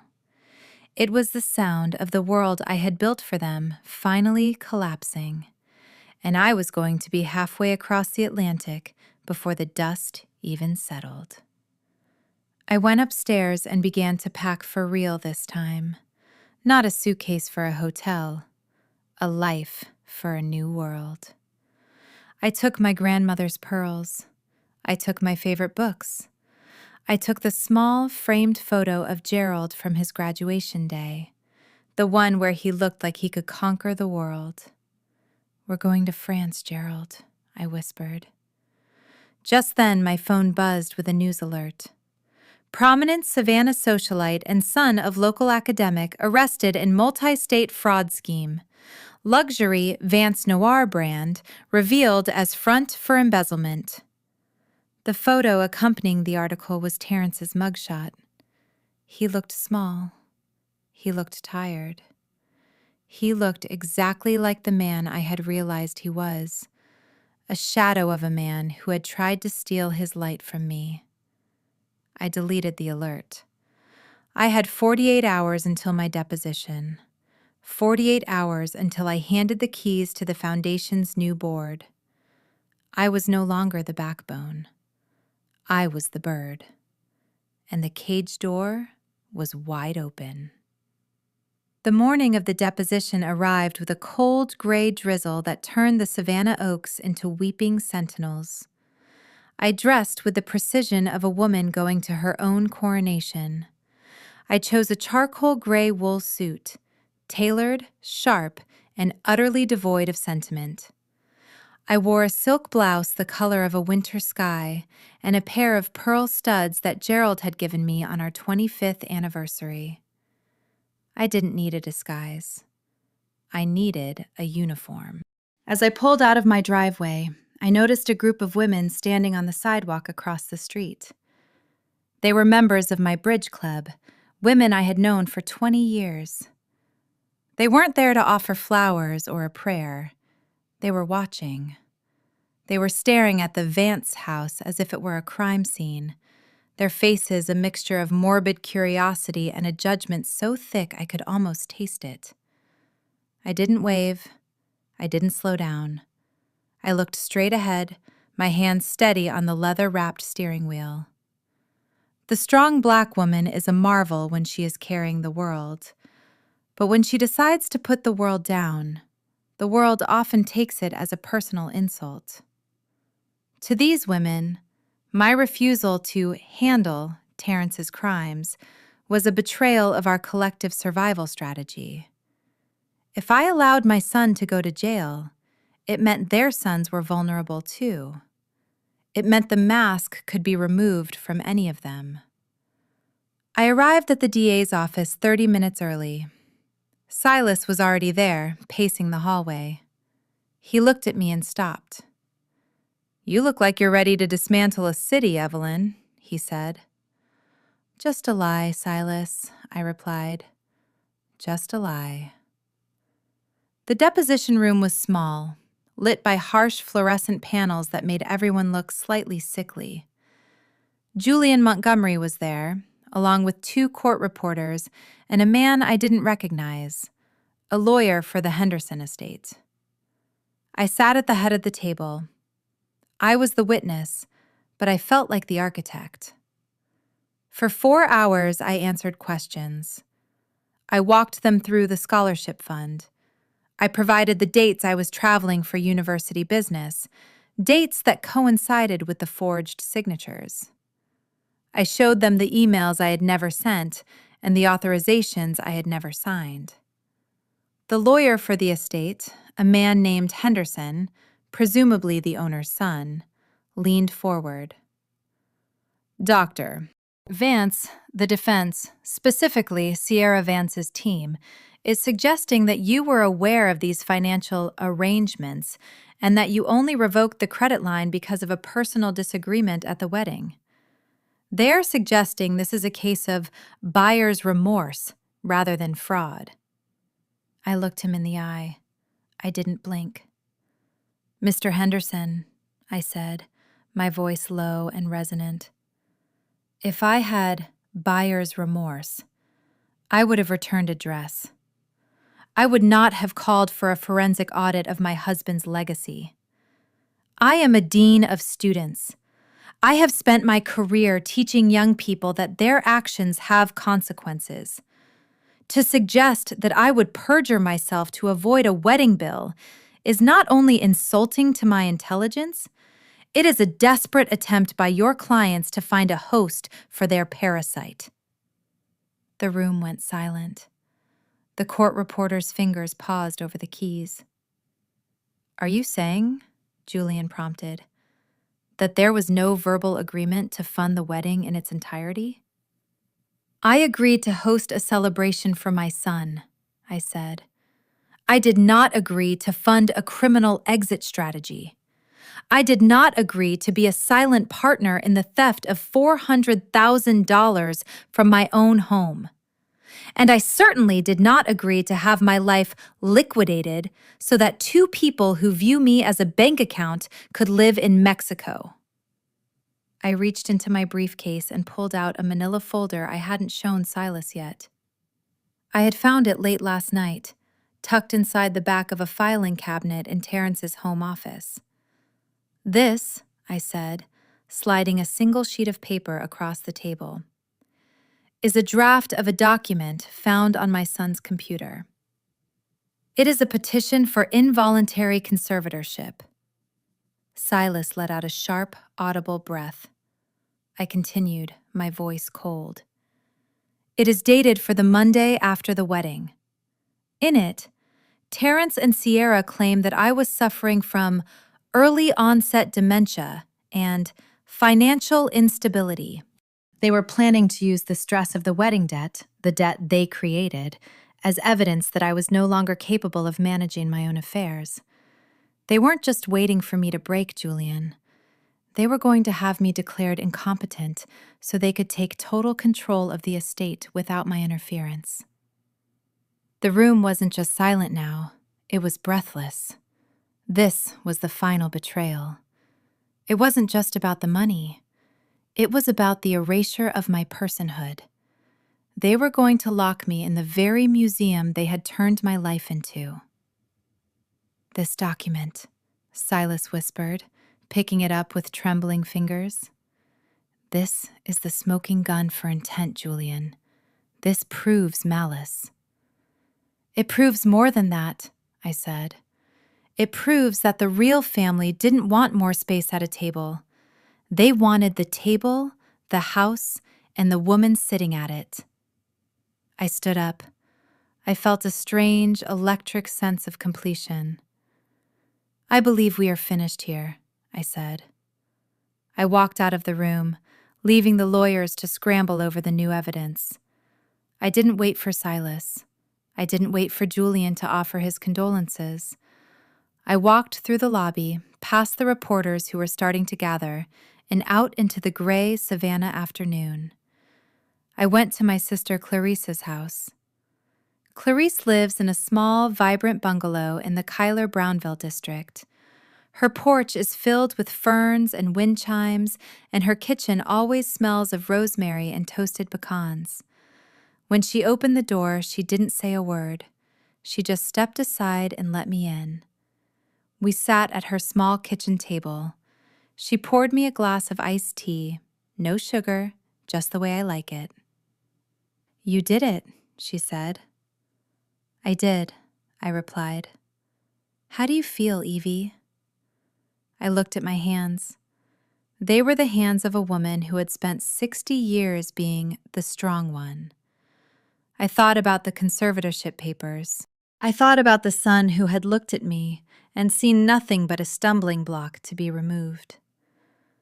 "I feel like I've been holding my breath for 28 years, I said, and I finally just exhaled. "They're calling me, you know," Clarice said, her eyes softening. "The cousins from Detroit, the aunties in Alabama, they're all asking how you could be so hard. They're saying you're acting like a woman who doesn't have a heart." "Let them say it," I said. "A heart that only exists to be broken isn't a heart. It's a target. I've decided to keep mine behind a wall for a while. A very elegant, very French wall." Clarice laughed, a warm, rolling sound that filled the kitchen. "Paris, my big sister in Paris. You better send for me, Evelyn. I want to see you drinking wine and wearing one of those little hats, looking at some art that doesn't have our last name on it." "I'll send for you," I promised. That evening, I returned to my house. The for sale sign was already in the yard, glowing under the street lamp. The estate sale company had been through earlier in the day, tagging the furniture, the rugs, and the silver. I walked through the house, my footsteps echoing on the bare floors. It didn't feel like my home anymore. It felt like a stage set after the play had closed. I went to the library, the room where Gerald had spent most of his time. I sat in his leather chair and looked at the empty bookshelves. I had already donated his collection to the university library. My phone buzzed. It was a text from an unknown number. "He's asking for you, Evelyn.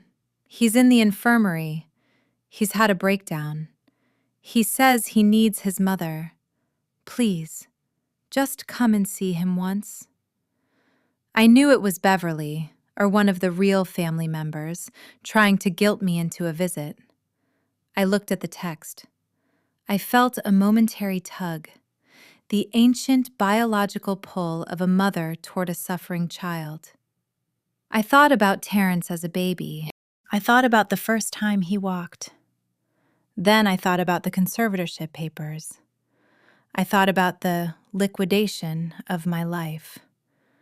I thought about the way he had stood at that wedding table and watched a woman insult me without saying a single word in my defense. I didn't reply. I didn't delete it. I simply blocked the number. I was no longer the refuge. I was no longer the boat. I stood up, walked to the front door, and turned off the lights. I walked out onto the porch, locked the door, and dropped the key into the lockbox for the realtor. As I walked toward my car, a black sedan pulled up to the curb. The window rolled down. It was the venue manager from the Henderson estate, the woman who had been so adamant about the bill. "Dr. Vance," she said, her voice tight. "I heard about the deposition. I heard about the document." "I imagine the whole city has heard by now," I said. "I wanted to apologize," she said, looking down at her steering wheel. "I was just doing my job, but I should have seen it. I saw the way they were treating you at that table. I saw the way that girl was looking at you. I should have known something was wrong." "It's not your job to see the truth, Ms. Gable," I said quietly. "It was mine. And I finally have my vision back." "The estate is dropping the suit against you," she added. "We're going after the real family, Sierra's mother and the aunt who notarized those papers. We're also suing Terrence's LLC." "That's good to hear," I said. "But you'll have to send the paperwork to my attorney. I won't be in the country." "Where are you going?" I looked up at the moon, which was finally breaking through the clouds. It was full, bright, and completely indifferent to the chaos of the world below. "I'm going to find out who Evelyn is when she's not being a pillar," I said. I got into my car and drove away. I didn't look back at the house. I didn't look back at the life I was leaving behind.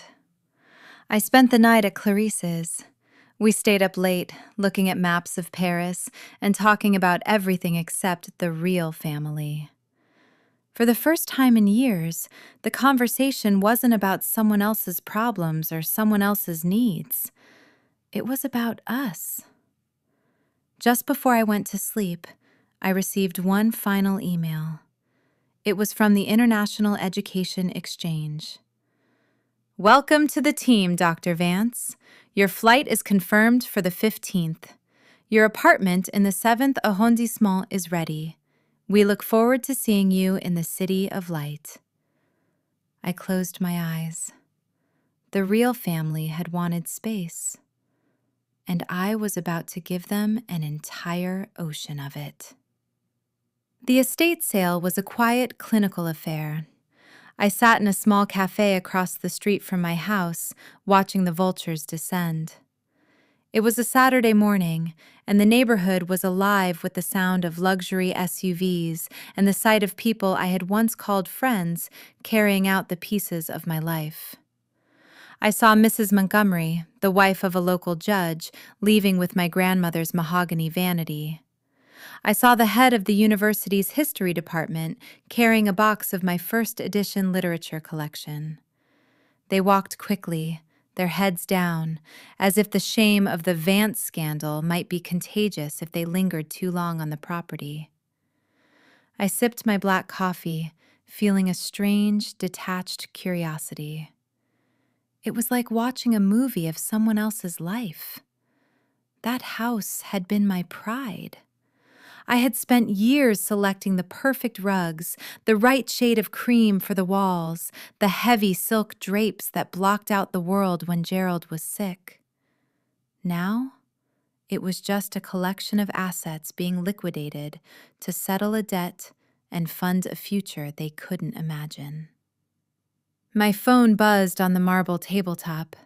It was Silas. "They've reached a plea deal, Evelyn," he said without preamble. Or at least Terrence has. I felt a small, cold ripple in my chest. "Tell me." "He's agreed to testify against Sierra, her mother, and the aunt in exchange for a reduced sentence.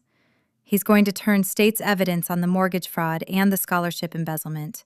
He's pinning the entire architecture of the scheme on Sierra. He says she coerced him, that she used his emotional instability after his father's death to manipulate his finances." I looked out the window. A man was currently loading my dining room chairs, the ones where Terrence had eaten every Christmas dinner since he was 5, into a van. "The architecture," I repeated. "He's still trying to be the victim, isn't he? Even in a jumpsuit, he's looking for a way to make it someone else's fault." "The DA is inclined to take it," Silas continued. "It ensures a conviction for the notary and the mother, which is the harder part of the case to prove. Terrence is looking at 5 to 7 years. Without the plea, it would have been 20. "And Sierra?" "She's refusing to speak. Her lawyer is trying to claim that she's the real family and that you, as the disgruntled mother-in-law, are orchestrating a vendetta. But with Terrence's testimony and the forensic trail on the offshore account, she's finished, Evelyn. She'll likely get the maximum." I sat in silence for a moment. 5 to 7 years. My son would be in his mid-30s when he came out. He would have no career, no legacy, and no mother waiting at the gate with a hot meal and a checkbook. "Does he want something from me, Silas?" I asked. "Is that why you're calling?" "He wants you to sign a character affidavit," Silas said, his voice dropping an octave. "He thinks that if his mother, the victim, stands up and says he was a good boy who was led astray, the judge might give him probation instead of time." I looked at my reflection in the cafe window. I looked at the woman who had spent 28 years being the character affidavit for a man who didn't have any character. "No," I said. "Evelyn, no, Silas. I will not lie for him. Not one more time.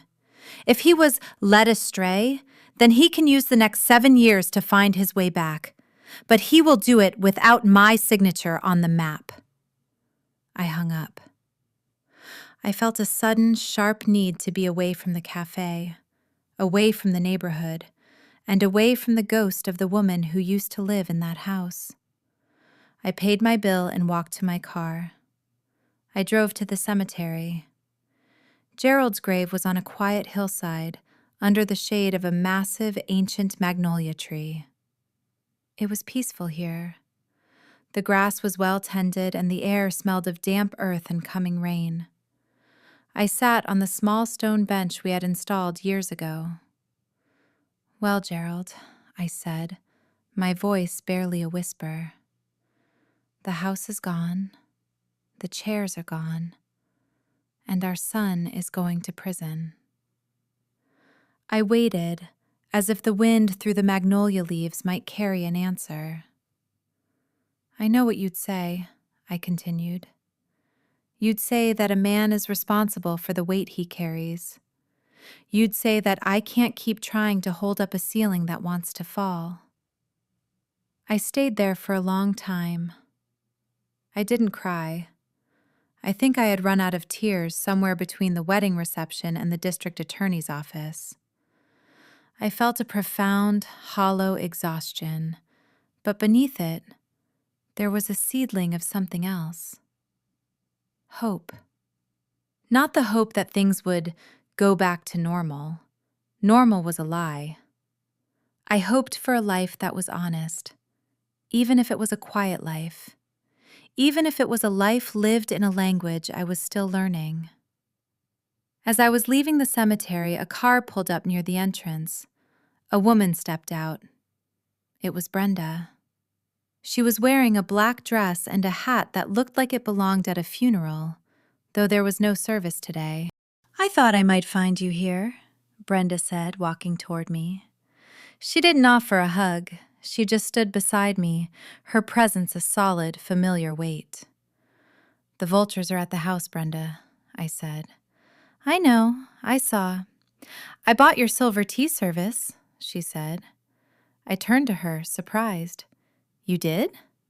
"I did, and I'm keeping it in my guest room. When you come back from Paris, because you will come back, Evelyn, even if it's just to visit, you're going to have tea with me, and we're going to use your grandmother's silver, and we're going to talk about the men we loved and the children who broke our hearts, and then we're going to talk about the weather, because we'll be two old women who survived." I felt a lump in my throat for the first time in days. "Thank you, Brenda." "Don't thank me. Just go," she said, her eyes flashing with that old Spellman fire. "Go to Paris. Eat the bread, drink the wine, look at the men, and for God's sake, stop being the strong black woman for 5 minutes. Be a weak woman. Be a tired woman. Be whatever you want as long as it's for you." I drove Brenda back to her car, and then I went to my temporary apartment. It was a small, furnished unit in a modern building downtown. It was sterile, quiet, and completely devoid of history. I loved it. That evening, I did something I hadn't done in years. I went to a movie, by myself. I sat in the dark theater surrounded by strangers and watched a comedy I didn't particularly care about. I ate popcorn, I drank a soda. I didn't think about the foundation. I didn't think about the mortgage. I didn't think about the real family. When the movie ended, I walked back to my apartment through the city streets. Savannah at night is a beautiful, haunting place. The Spanish moss hangs like lace from the trees, and the streetlights cast a warm, golden glow on the cobblestones. I was almost to my building when a man stepped out from the shadows of a doorway. I froze, my hand instinctively tightening on my purse. "Evelyn." It was Terrence's lawyer, a young man named Marcus Vane. He looked harried, his tie loosened, his eyes rimmed with red. "Mr. Vane," I said, my voice cold, "I believe I've made my position clear to Silas." "I'm not here for the affidavit, Dr. Vance," he said, stepping into the light. "I'm here because your son, he tried to hurt himself in the infirmary this afternoon, after he heard you refused to sign the papers." The world went very still. The air seemed to thin, and for a second I felt the old, suffocating weight of the strong black woman armor trying to clamp back onto my shoulders. "He's hurt. He needs you. You're his mother. This is your fault." The voices were there, whispering the ancient script of maternal guilt. I took a deep breath. I felt the cool night air in my lungs. "Is he alive?" I asked. "He is. It wasn't a serious attempt. The guards think it was a gesture, a cry for help, or a way to get a transfer to a psychiatric facility instead of the general population. I looked at Marcus Vane. I saw the pity in his eyes. He expected me to crumble. He expected me to rush to the hospital, to sign the papers, to beg the judge for mercy. He expected the mother to return. A gesture, I repeated. He's asking for you, Vane said. He says he can't survive in there without knowing you've forgiven him. I thought about the wedding reception. I thought about the whisper in my ear. The real family needs space. I thought about the conservatorship papers. Early onset dementia. Mr. Vane, I said, my voice as steady as the stones in the cemetery. My son is a very talented actor. He has spent his life performing for me, and I have spent my life as his most devoted audience. But the theater is closed. Tell Terrence that I hope he gets the help he needs in the psychiatric ward. But tell him also that his mother is no longer in the building. I walked past him. You're really just going to leave him there? Vane called out after me. In that condition? I didn't stop. I didn't turn around. He is in the condition his choices created, I said. And I am in the condition mine created. We are both exactly where we belong. I went into my building, up to my apartment, and locked the door. I went to the window and looked out at the city. I felt a strange, quiet vibration in my hands. It wasn't a tremor of fear. It was a tremor of power. I had been asked to leave the table, and I had finally realized that the table was the only thing keeping me from flying. I went to my suitcase, which was already half packed for Paris. I tucked my grandmother's pearls into a velvet pouch and placed them inside. Tomorrow, I would sign the final papers for the foundation. The day after, I would have my final meeting with the DA. And in 5 days, I would be at the airport. The real family was in ruins. The strong black woman was dead. And Evelyn was just getting started. The final board meeting of the Gerald Vance Memorial Scholarship Fund was held in a rented conference room downtown. It was a sterile, glass-walled space that overlooked the harbor, a sharp contrast to the warm, book-lined office where I had spent the last decade building this legacy. I was no longer the chairperson. I was simply the founder, attending as a courtesy to finalize the transition. The new board members were already seated.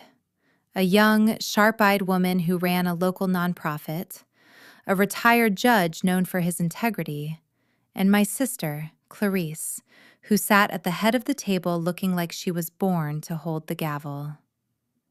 The forensic audit is complete, the judge said, sliding a thick, leather-bound volume toward me. The total amount embezzled through forged authorizations was $412,000. However, because you caught it when you did, Evelyn, and because we were able to freeze the offshore account Terrence opened, we've recovered nearly 90% of the funds. I looked at the number on the page. $412,000. That was the cost of Terrence's ambition. That was the price tag on the real family's loyalty. The remaining 10%, Clarice added, her voice soft but firm, will be covered by the proceeds from the estate sale and the sale of the house. Once the bank clears the fraudulent mortgage, the equity will more than replenish the fund. I nodded. The math was simple. The emotional geometry, however, was far more complex. I was effectively paying back my son's theft with the roof that had sheltered him. I was dismantling his childhood to repair the futures he had tried to steal from other children. It was a clean trade, a just trade, but it felt like pulling a thread that unraveled the last 30 years of my life. "There is one more thing," the judge said, his expression turning somber. "The district attorney has asked if you wish to make a victim impact statement at the sentencing hearing next week." I looked out the window at the container ships moving slowly across the water. "I won't be here for the sentencing," I said. "My flight is in 3 days." "You could submit a written statement," the young woman suggested. "It would carry a lot of weight with the judge, especially regarding the fraud against the foundation." I thought about what I would say. My son is a stranger I spent 28 years trying to know. He is a man who viewed my love as a resource to be exhausted. "No," I said. "The evidence speaks for itself. My silence is my statement." After the meeting, I stayed behind to sign the final transfer of authority. When the room was finally empty, Clarice walked over and put her hand on my shoulder. "You're doing the right thing, Evie. You know that, don't you?" "I know it in my head, Clarice," I said, leaning back in the chair. "But my heart is still trying to figure out where it's supposed to live now." "It's supposed to live with you," she said. "Not him, not Gerald, just you." I left the building and walked toward my car. The air was thick with the scent of the coming storm. As I reached the parking garage, I saw a woman leaning against the driver's side door of my Mercedes. It was Beverly. She looked different than she had at the wedding. The expensive silk suit was gone, replaced by a cheap, stained raincoat. Her hair, which had been so perfectly coiffed, was frizzy and unkempt. She looked like a woman who had been running for a long time and had finally run out of road. "Evelyn," she said, her voice cracking. "Please, I just need 5 minutes." I didn't reach for my keys. I didn't reach for my phone. I stood 6 feet away and watched her. "You've already had 10 months of my life, Beverly. I don't have 5 more minutes to give you." "They're taking the house in Chicago," she sobbed, her hand shaking. "The feds. They say it was bought with commingled funds. They say I'm an accessory because I signed those wedding contracts. I'm 64 years old, Evelyn. I can't go to jail. I'll die in there." "Then you should have thought about the real family before you helped your daughter forge my name," I said, my voice as cold as the rain that was starting to fall. "It was her, Sierra. She told me you were okay with it. She said you had so much money you wouldn't even notice." Beverly stepped toward me, her face contorted in a mask of desperate pleading. "You're a Christian woman, Evelyn. You're a pillar of the church. How can you do this to us? Where is your grace?" I felt a sudden, sharp laugh bubble up in my throat. It wasn't a laugh of joy. It was the sound of a woman who had finally reached the end of her patience for the strong black woman trap. "Grace," I repeated, the word sounding like a shard of glass. "You want grace? Grace is what I gave your daughter when she walked into my home and I treated her like a queen. Grace is what I gave you when I sat at that head table and listened to you brag about a life my husband's hard work paid for. But grace is not a get-out-of-jail-free card for people who try to destroy me." "Please," she whimpered. "Just tell the DA I didn't know. Tell them I was confused. You have the power to stop this." "I have the power to walk away, Beverly," I said. "And that is exactly what I'm going to do." I stepped around her, unlocked the car, and got in. She banged on the window, her face pressed against the glass, screaming something I couldn't hear. I didn't look at her. I put the car in reverse, backed out of the space, and drove toward the exit. In the rearview mirror, I saw her collapse onto the concrete floor of the garage, a heap of wet fabric and shattered entitlement. The real family was finally facing the reality of their own reflection. I spent my final night in Savannah at a small boutique hotel on the river. I didn't want to be in the temporary apartment. I wanted to be somewhere that felt like a transition. I sat on the balcony and watched the tugboats. I felt a strange, humming stillness in my limbs. My phone buzzed. A message from an unknown number. "Mom, it's me. I'm using a guard's phone. I'm sorry. I'm so sorry.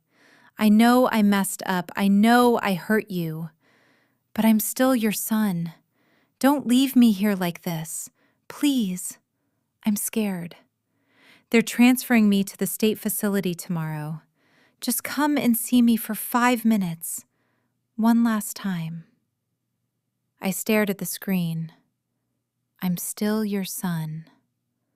The final hook. The ultimate leverage.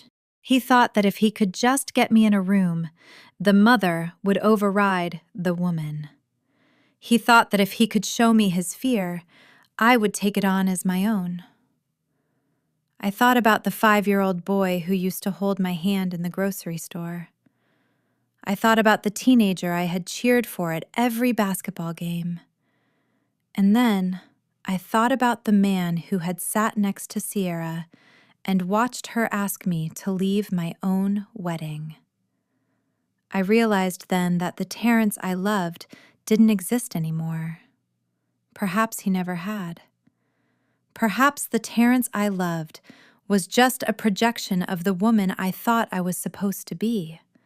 The mother who could fix anything. The woman who could heal any wound.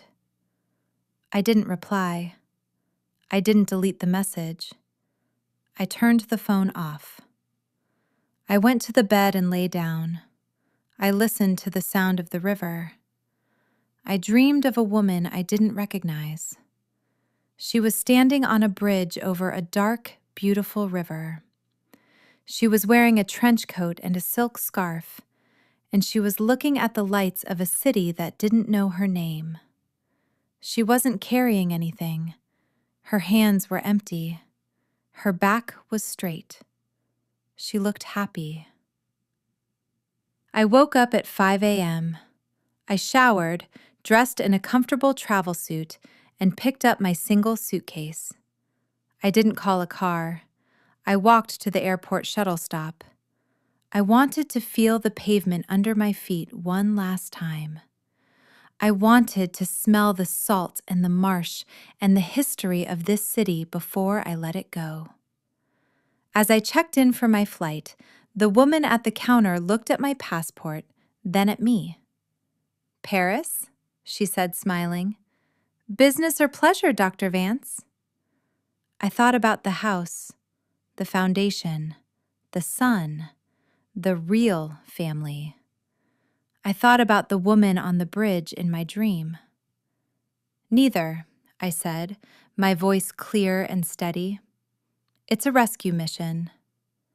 The woman looked confused. "A rescue mission?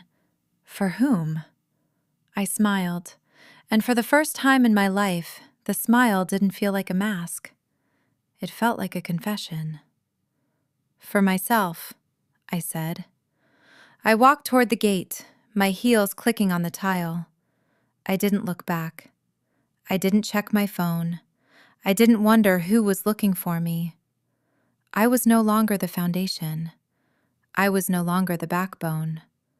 I was Evelyn, and I was finally on my way.